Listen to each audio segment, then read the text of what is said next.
You always hear stories about abandoned houses. There's something about them that pulls people in. Maybe it's curiosity, or maybe it's the hope of discovering something no one else has. For me, it was neither. It started as a dare. My friend Ethan was the adventurous type, always looking for the next thrill. Me, not so much. But when he found an article online about the house in the woods, he couldn't stop talking about it. "It's only a half-hour hike from the highway," he said, leaning over my couch with that wild grin of his. "People say it's haunted, like legit haunted." I rolled my eyes. Define legit. Ethan grabbed his phone and pulled up the article. It was a blurry blog post written by someone who claimed they'd found the house years ago while hiking. They said they felt drawn to it, like it was calling them. The pictures were grainy, but you could make out a sagging roof, broken windows, and thick vines swallowing the structure. "They say no one who stayed there overnight ever came back," Ethan said, his voice dropping theatrically. "Sure," I said, "and the house eats people, right?" But something about the picture stuck with me. There was a heaviness to it, like the house itself carried a secret too big to hold. Ethan wouldn't let it go. The next weekend, he showed up at my apartment with 2 flashlights, a backpack, and a cooler full of snacks. "We're doing this," he said, "and because I'm an idiot, or maybe just a sucker for his enthusiasm." I agreed. We parked the car near the edge of the woods, right where the highway curved away from the tree line. It was late afternoon, and the sun was already dipping behind the trees, casting long, skeletal shadows. Ethan was practically skipping as we started down the trail. "You're gonna thank me for this," he said, pushing branches out of his way. The deeper we went, the quieter it got. No birds, no rustling leaves, just the crunch of our boots on the dirt path. I tried to laugh it off, but there was something about the stillness that set my teeth on edge. After about 30 minutes, we saw it. The house. It sat in a small clearing, leaning to one side like it had been abandoned for decades. The roof was caved in at one corner, and the windows gaped like hollow eyes.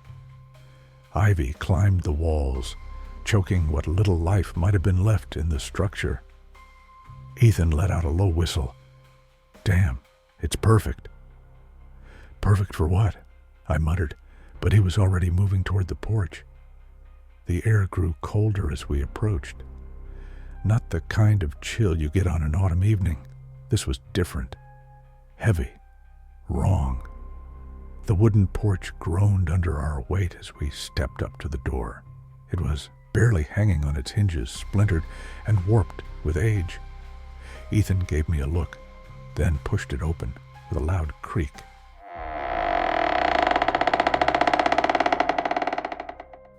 Inside, the smell hit us first. It was a mix of mold, rot, and something metallic, like old blood. Dust floated in the air, catching the weak light from the broken windows. The walls were lined with peeling wallpaper, the patterns faded and unrecognizable. "This is amazing," Ethan said, snapping pictures with his phone. I wasn't so sure. Every instinct I had was screaming to leave. But Ethan was already exploring, disappearing into one of the side rooms. "Ethan, wait!" I called, but my voice sounded muffled, swallowed by the house itself. I followed him, stepping over broken furniture and what looked like the remains of small animals. The floor creaked under my feet, threatening to give way at any moment. I found him in what must have been the living room. There was a fireplace at one end, blackened with soot. Above it hung a mirror, cracked, but intact enough to show a warped reflection of the room. Ethan was standing in front of it, staring. "Ethan!" He didn't respond. I stepped closer, reaching out to touch his shoulder, and that's when I saw it. In the mirror, there was something behind us. It was just a shadow at first, but as I stared, it began to take shape, tall, thin. Its arms were too long, its head tilted at an unnatural angle. "Ethan, we need to go," I whispered, but he didn't move. His eyes were wide, fixed on the mirror. His lips were moving, but no sound came out. I grabbed his arm and yanked him away. The moment I did, the mirror shattered, sending shards of glass raining to the floor.